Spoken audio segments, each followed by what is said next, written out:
জয় গুরু। আজ রামনবমী তিথি, মর্যাদা পুরুষোত্তম ভগবান শ্রী রামচন্দ্রের জন্মতিথি। মাননীয় ডাক্তার শ্রী তপন দাস মহাশয় আজকের দিনের অমীয় তাৎপর্য বিষয়ে অপূর্ব সুন্দর হৃদয়গ্রাহী একটি রচনা আমাদের কাছে পরিবেশন করেছেন। আমি সৌম্যদীপ আমাদের সত্যানুসরণ ইউটিউব চ্যানেলের পক্ষ থেকে আপনাদের কাছে প্রবন্ধটি পাঠ করে শোনাচ্ছি। রামনবমী ও গণপ্রজাতন্ত্রী ভারতবর্ষের রাম রাজত্ব প্রতিষ্ঠার স্বপ্ন। নিবেদনে ডাক্তার শ্রী তপন দাস। সৌমাবতার মর্যাদা পুরুষোত্তম শ্রী রামচন্দ্রের আবির্ভাব তিথি স্মরণে সবাইকে যথোচিত শ্রদ্ধা, ভক্তি ও প্রণামপূর্বক সবিনয়ে কিছু নিবেদন রাখছি। 2024 খ্রিস্টাব্দের 22শে জানুয়ারি তারিখটি এক ঐতিহাসিক দিন হিসাবে লিপিবদ্ধ থাকবে ভারতের ইতিহাসের কালাধারে। অবশেষে সব জল্পনার অবসান ঘটিয়ে বহুদিনের প্রতীক্ষিত রাম মন্দিরের প্রাণ প্রতিষ্ঠা নির্বিঘ্নে সম্পন্ন হয়েছে। মর্যাদা পুরুষোত্তম রামচন্দ্রের আদর্শে বিশ্বাসী অনুগামীদের মিলনস্থলের কেন্দ্রস্বরূপ এই রাম মন্দির। অচেতন পদার্থে নির্মিত মন্দির প্রাঙ্গণে সমবেত হবেন চেতনা সম্পন্ন মানুষেরা, সচ্চিদানন্দ বিগ্রহের অধিকারী মানুষেরা তাদের দেহ মনকে মর্যাদা পুরুষোত্তম রামচন্দ্রের পূত পবিত্র আদর্শের অনুসরণে প্রবৃত্তিজাত লোভ, কাম, ক্রোধাদি ষড়রিপুকে বশ করে নিজ নিজ দেহ মন্দিরকে বিনির্মাণ করে সত্যাশ্রয়ী চলনে অভ্যস্ত হবেন। মর্যাদা পুরুষোত্তম রামচন্দ্রের ন্যায় অসৎ নিরোধে তৎপর হবেন।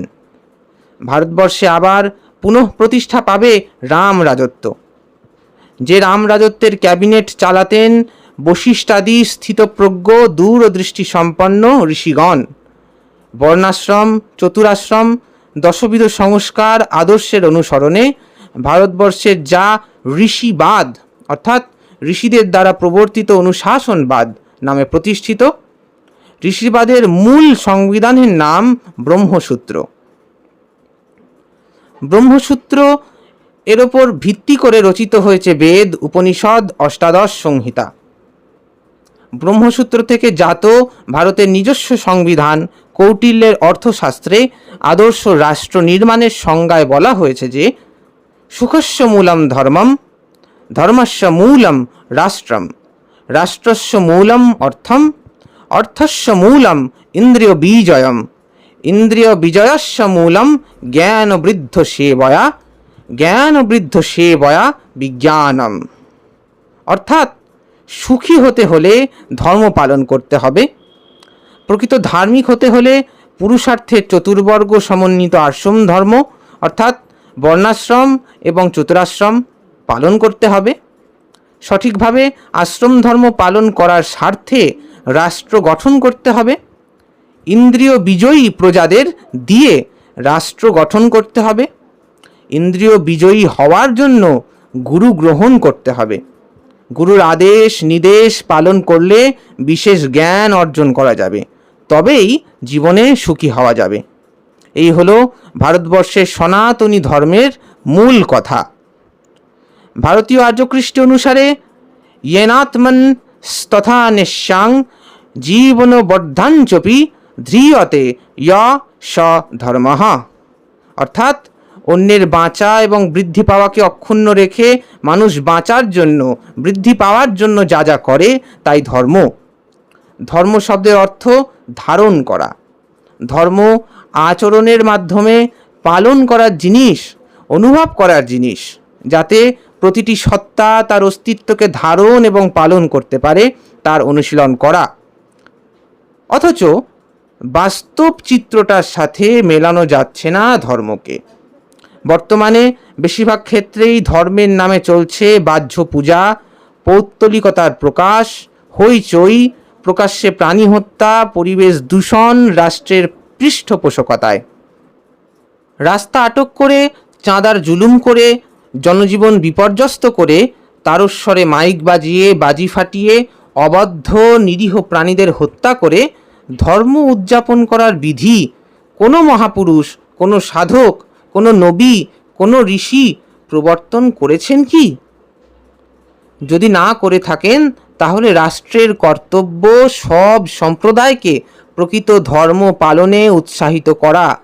ধর্মের নামে বিধি বহির্ভূত অসদাচারের অনুষ্ঠানের উদযাপনকে কঠোরভাবে প্রতিরোধ করা যদি না যায়, মর্যাদা পুরুষোত্তম রামচন্দ্রের আদর্শের অসম্মান করা হবে।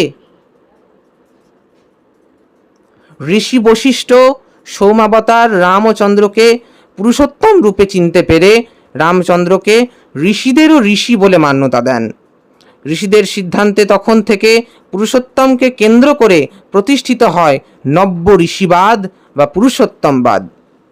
যখন যিনি পুরুষোত্তম রূপে অবতীর্ণ হন, তিনিই তখন জীবন্ত বেদ, সংহিতা, পুরাণ।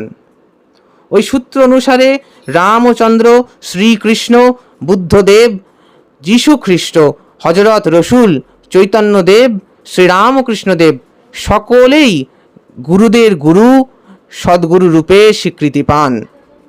অর্থাৎ স্থান, কাল, পরিবেশ অনুযায়ী যখন যিনি যেখানেই অবতীর্ণ হন না কেন, তার মধ্যে পূর্ব গুরুদের জীবন্ত অনুভব করা যাবে। পূর্ববর্তীদের প্রকৃত আদর্শ খুঁজে পাওয়া যাবে, যাকে আমরা বর্তমানের সফটওয়্যারের ভাষায়, অ্যাপ্লিকেশন বা অ্যাপসের ভাষায় আপডেট বলি।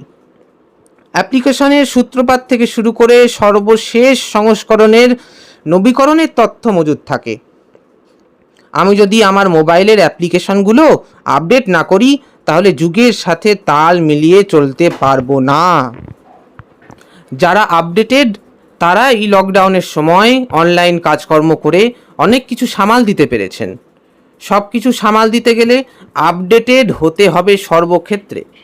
ব্যাকডেটেড থেকে কিছু সামাল দেওয়া যায় না। অথচ আমরা অজ্ঞতাবশে নিজেদের ধারণ করার প্রশ্নে, অর্থাৎ ধর্ম পালনের ক্ষেত্রে ব্যাকডেটেড হয়ে আছি। তাই তো বর্তমান পুরুষোত্তম শ্রী শ্রী ঠাকুর অনুকূলচন্দ্র আমাদের সচেতন করে দিতে বললেন, ভারতের অবনতি অর্থাৎ ডিজেনারেশন তখন থেকে আরম্ভ হয়েছে যখন থেকে ভারতবাসীর কাছে অমূর্ত ভগবান অসীম হয়ে উঠেছে। ঋষি বাদ দিয়ে ঋষিবাদের উপাসনা আরম্ভ হয়েছে। ভারত যদি ভবিষ্যৎ কল্যাণকে আবাহন করতে চাও, তবে সম্প্রদায়গত বিরোধ ভুলে জগতের পূর্ব গুরুদের প্রতি শ্রদ্ধা সম্পন্ন হও, আর তোমার মূর্ত জীবন্ত গুরু বা ভগবানে আসক্ত অর্থাৎ অ্যাটাচড হও, আর তাদেরই স্বীকার করো যারা তাঁকে ভালোবাসে, কারণ পূর্ববর্তীকে অধিকার করিয়াই পরবর্তীর আবির্ভাব। সত্যানুসরণ গ্রন্থ থেকে এটি গৃহীত। কথা প্রসঙ্গে শ্রী শ্রী ঠাকুর বললেন, বর্তমান যিনি, তাকে ধরলেই তার মধ্যে সব পাওয়া যায়। রামচন্দ্রকে যে ভালোবাসে, সে যদি শ্রীকৃষ্ণকে না ধরে, তবে বুঝতে হবে তার রামচন্দ্রেও ভালোবাসা নেই। ভালোবাসা আছে তার নিজস্ব সংস্কারে। এটি আলোচনা প্রসঙ্গের 21 খণ্ডে ইংরাজির 31/12/1952 এই তারিখে পাওয়া যাবে। যারা ভারতের ভবিষ্যৎ কল্যাণকে প্রতিষ্ঠা করতে চেয়ে রাম মন্দিরে প্রাণ প্রতিষ্ঠা করেছেন, তাদের উদ্দেশ্যে প্রণাম জানিয়ে বিনীত নিবেদন, তারা যদি বাস্তব কর্মে শ্রীরামচন্দ্রের আদর্শ প্রতিষ্ঠায় দৃঢ় প্রতিজ্ঞ হন, তাহলে আর ধর্মের নামে শাস্ত্র বর্ণিত অধমাধম বাহ্য পূজা নিয়ে মাতামাতি বন্ধ হয়ে যাবে। ডিজে বাজিয়ে আধুনিক নাচন নেচে দেবদেবী মহাপুরুষদের নাম নিয়ে তারস্বরের ধ্বনিতে চিৎকার শুনতে হবে না। তাদের ব্যবহারে রামচন্দ্রের সৌম্য ভাবের চরিত্রের অসৎ নিরোধী প্রতিফলন পাওয়া যাবে। রাম ভক্তদের চলন, গমন, ব্যবহারের পবিত্রতা দেখে তথাকথিত নাস্তিকেরাও এক একটা চলন্ত মন্দির মনে করে মনে মনে প্রণাম করবে। সৌম্যাবতার মর্যাদা পুরুষোত্তম শ্রীরামচন্দ্র ছিলেন সত্যের পূজারী, অথচ অসৎ নিরোধী। তৎকালীন যুগের অচ্ছুত অনার্যদের আর্যীকৃত করে আর্য অনার্যদের মেলবন্ধন করলেন। অনার্য গুহক চণ্ডালকে করলেন মিত্র, আবার অকাল মৃত্যুর দোতক বর্ণাশ্রম বিদ্বেষী প্রতিলোমাচারী বন্ধুবর শম্ভুবকে দিলেন চরম শাস্তি। মায়াবী রাবণ যখন কিছুতেই সীতাকে বশে আনতে পারছিলেন না, তখন সভাসদেরা রাবণকে বলেছিলেন, রাম রূপ ধারণ করে গেলেই তো সীতাকে সহজেই বশীভূত করতে পারেন। উত্তরে রাবণ বলেছিলেন, ওই রূপ স্মরণ করলেই আমার সব পাপ প্রবৃত্তি মুছে গিয়ে আমি এক অন্য মানুষ হয়ে যাই। তথাপি প্রবৃত্তির ঊর্ধ্বে উঠে ওই বোধটাকে ধরে রাখতে পারল না, ফলে রামচন্দ্রের হাতে হত হতে হলো। অথচ বিভীষণ রাম ও চন্দ্রের আদর্শে প্রলুব্ধ হয়ে রাবণকে ত্যাগ করলেন। শুধু তাড়িত পীড়িত মানুষদেরই নয়, প্রভু রামচন্দ্র পশু পাখিদের ভাষাও বুঝতেন। তাই তারাও প্রভু রামচন্দ্রের কাছে সুবিধা অসুবিধা কথা জানাতে পারতেন। রাম রাজত্বে পশু পাখিরাও সুখে শান্তিতে বাস করতেন। ওই নিয়মের ব্যত্যয় হবার ফলে সেই রাম রাজত্বের সময় একটা কুকুর এসেছিল মর্যাদা পুরুষোত্তম শ্রী রামচন্দ্রের কাছে বিচার প্রার্থী হয়ে। সভায় উপস্থিত ছিলেন ভৃগু, আঙ্গিরস, কুৎস, কাশ্যপ, বশিষ্ঠ প্রমুখ সভাসদগণ। কুকুরের অভিযোগ শুনে বিচার প্রেক্ষিতে সভাসদদের সম্বোধন করে শ্রীরামচন্দ্র বলেছিলেন, ন সা সভা যত্র ন সন্তি বৃদ্ধাঃ, বৃদ্ধা ন তে ইয়ে ন বদন্তি ধর্মম, নাসৌ ধর্ম যত্র ন সত্যমন্তি, ন তৎ সত্যং যচ্ছলেনানুবিদ্ধম। এটি বাল্মীকি রামায়ণের 3 অধ্যায়ের 33 নম্বর শ্লোক। যে সভায় বৃদ্ধ নেই তা সভাই নয়। যারা ধর্মসঙ্গত কথা বলে না তারা বৃদ্ধ নয়। যাতে সত্য নেই তা ধর্ম নয়। যাতে ছল আছে তা সত্য নয়। অর্থাৎ যেখানে ছলনা আছে, কপটতা আছে, সেখানে ধর্ম নেই। যাই হোক, রাম ও রাজত্বের প্রতিষ্ঠাতা শ্রীরামচন্দ্র তো নয়। শ্রীরামচন্দ্রের পিতা রাজা দশরথও কোনো দিন ছলনার আশ্রয় গ্রহণ করেননি। তাঁরই রাজত্বে লোকালয় থেকে দূরে সরয়ূ নদীর তীরে কুটির বেঁধেছিলেন বৈশ্য কুলোদ্ভব অন্ধমণি শূদ্রা অন্ধ স্ত্রীকে নিয়ে। তাদের একমাত্র চক্ষুষ্মান সন্তান যজ্ঞদত্ত বা সিন্ধুমণি গোধূলি বেলায় জল আনতে গেছেন সরয়ূ নদীর থেকে। এক মত্ত হাতির উপদ্রব থেকে প্রজাদের রক্ষা করার মানসে মৃগয়ায় গেছেন রাজা দশরথ। তার ঈপ্সিত মত্ত হাতির উদ্দেশ্যে শব্দভেদী বাণ ছোড়েন। বাণে বিদ্ধ হয় কলসিতে জল ভরতে থাকা সিন্ধুমণি। কলসিতে জল ভরার অনুকার শব্দের সাথে হাতির জলপান করার অনুকার শব্দের হুবহু মিল রয়েছে, যার ফলে অসাবধানতাবশত এক মারাত্মক ভুল করে ফেলেছিলেন রাজা দশরথ। বাণবিদ্ধ যন্ত্রণা কাতর সিন্ধুমণির আর্তনাদে তার ভুল ভাঙে। সিন্ধুমণির অনুরোধে বিদ্ধ বাণটাকে খুলে নিলে সিন্ধুমণি মারা যান। রাজা দশরথ জলপূর্ণ কলসি সাথে নিয়ে অন্ধমণির কুটিরে যান। অকপটে স্বীকার করেন সব অপরাধের কথা। সদ্য সন্তানহারা অন্ধ দম্পতিকে আজীবন পিতৃমাতৃ জ্ঞানে রক্ষণাবেক্ষণ করে ভুলের প্রায়শ্চিত্ত করার প্রতিশ্রুতি দেন। সিন্ধুমণির অন্ত্যেষ্টিও করেন তিনি। তথাপি রাজা দশরথকে অভিশাপ দিয়ে পুত্র শোকে সহধর্মিণী সহ দেহত্যাগ করেন অন্ধমণি। সেই অভিশাপেই পুত্র শোকেই রাজা দশরথের অকাল মৃত্যু হয়েছিল। এই হচ্ছে ভারতবর্ষের ধর্ম পালনের উদাহরণ। নির্জন স্থান, প্রত্যক্ষদর্শী কেউ ছিল না, সাক্ষী দেবারও কেউ ছিল না। রাজা দশরথ যদি কপটাচারী হতেন, ছলনার আশ্রয় নিতেন, অনায়াসেই সিন্ধুমণির বিপন্ন অস্তিত্বের প্রাণহীন দেহটাকে ফেলে রেখে চলে যেতে পারতেন। গায়ে পড়ে অভিশাপও কুড়োতে হতো না। কিন্তু পারেননি, সত্যের জন্য, বিবেকের জন্য, বিবেকের দংশন থেকে মুক্তি পাওয়ার জন্য। তাই মনের অনুগমন না করে বিবেককে অবলম্বন করে চলার নামই ধর্মপথে চলা।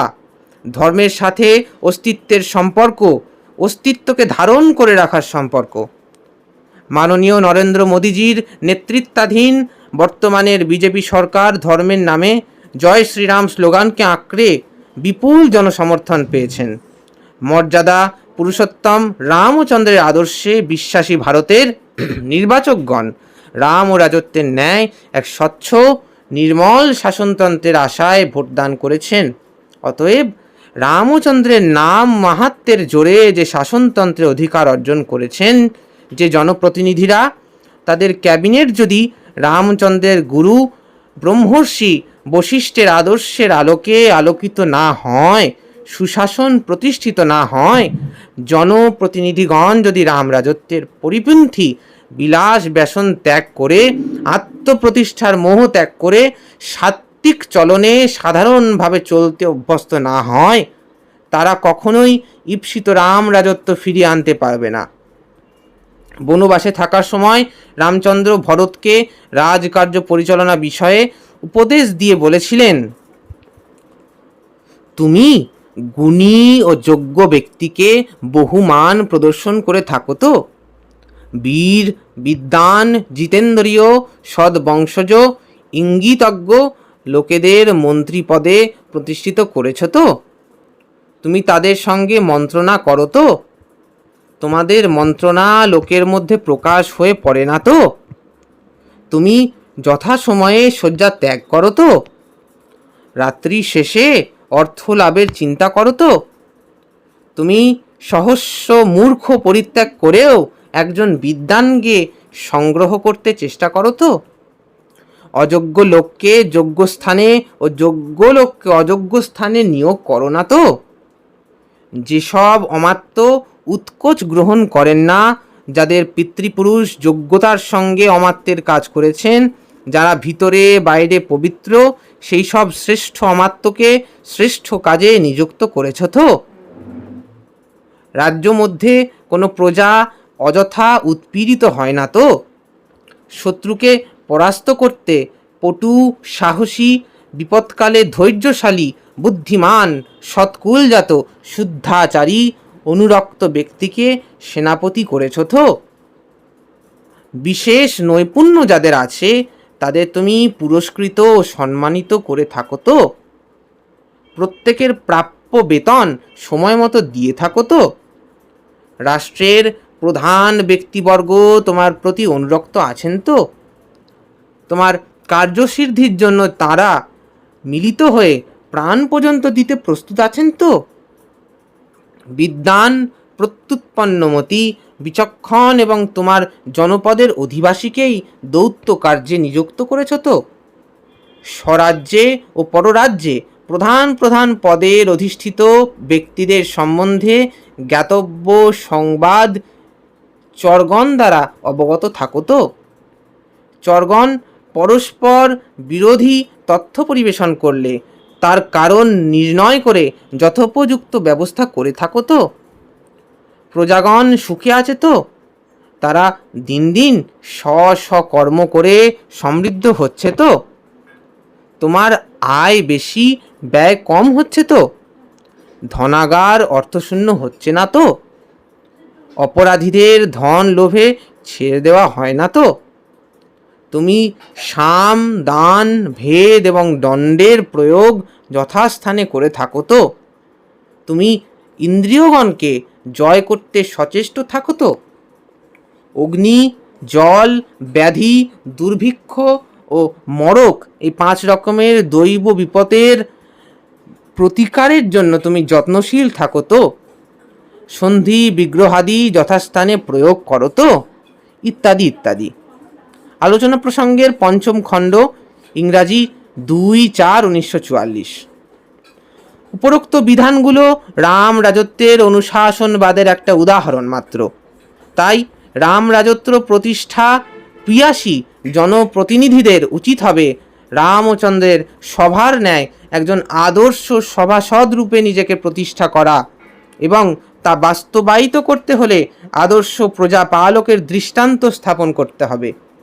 সরকারি কোষাগার থেকে সাধারণভাবে বেঁচে থাকার প্রয়োজনের অতিরিক্ত কোনো সুযোগ সুবিধা গ্রহণ করা যাবে না।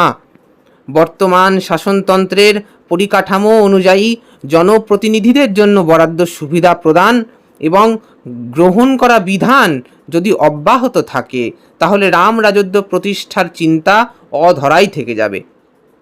নানা ভাষা, নানা মতবাদের জনগণের বৈশিষ্ট্য পালন স্ব আত্মমর্যাদায় সুখে রাখতে হলে জনপ্রতিনিধিগণদের বিলাস ব্যসন সুখ সুবিধার কথা ভুলতে হবে, নীতিপরায়ণ হতে হবে, সর্বোপরি যথার্থ ধার্মিক হতে হবে।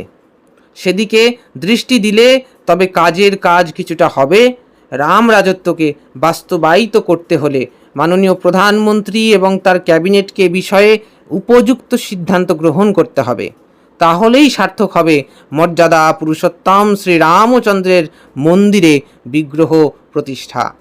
সার্থক হবে মহাসমারোহে রামনবমী স্মরণ, মনন এবং উদযাপন। সবাই আমার প্রণাম জানবেন। জয় গুরু, বন্দে পুরুষোত্তমম।